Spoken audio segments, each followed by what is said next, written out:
So, in looking at green-white, this is another deck that's probably in that tier 2 for mid, best of 1 limited. It doesn't have quite as much of the value as your blue, blue-black, blue-white, blue-green base decks.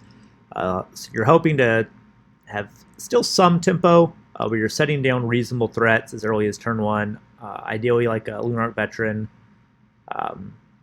or a Trapper if you're going to be able to establish Coven as early as turn 3. And then some sort of 2-drop.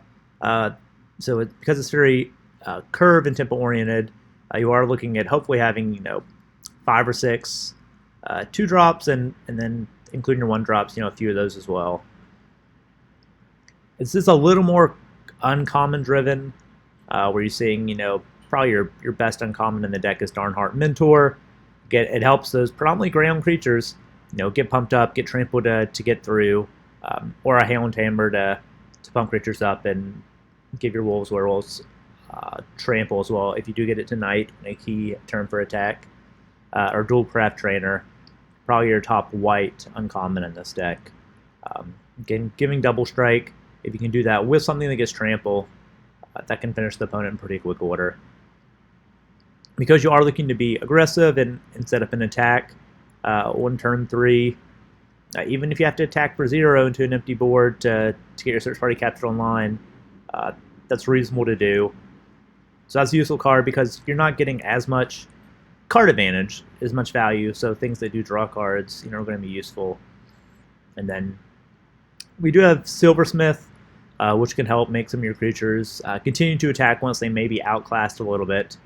So if you drop like a Sentry or a Countergrove Witch on 2, and you drop, a Farmer on 3, for example, they might be outclassed, or even with an opponent's 2-3 drop, or if they went first or 4 drop. So Silversmith is a way to make a favorable attack still possible for you if you drop that on turn 4 pre-combat. Again, there's not as much interaction in these colors. Probably your good ones are going to be uncommon, like your Borrowed Time and your Clear Shot. So that's why we do end up playing Combat Trick or 2 if need be. So that's sort of like a Flare of Faith can come. Because it is a human-driven deck, Coven is found in these colors and probably on humans.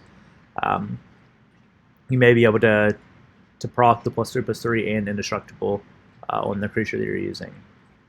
So a key point here, while Lunar Arc Veteran is great in all the decks that have white, the Trapper actually tends to be as good or maybe a little bit better in this deck because it gives you Coven a little easier with the 0 power rather than a more common power like a 1 or 2 or even a 3. And then also because it is a little trickier without having fly, it can maybe help set up some more favorable attacks by tapping creature into turn, opponent's turn, and tap creature on your turn to swing through for a good amount of damage and make a crackback a little tougher for the opponent. So again, it's a deck like many decks in this format that are playing well. You try and establish a threat or 2, get some tempo going with maybe removing a blocker, setting up some favorable attacks, with like a trample given from a Mentor, counter from a Tamer, double strike from a Trainer. So it is a little more driven on the uncommons, which is why it's a little tougher to come together than some of your other decks, particularly those that are blue-based. But it still can play very well, and depending on what maybe rares you get, it can even play a little higher. So a solid tier 2 deck that can play up to tier 1 depending on uncommon and rares you would get. A little heavier white focus, as you'll see with the lands. And again, like all these decks, just fine to have 1 or 2 Evolving Wilds, and those not pictured here.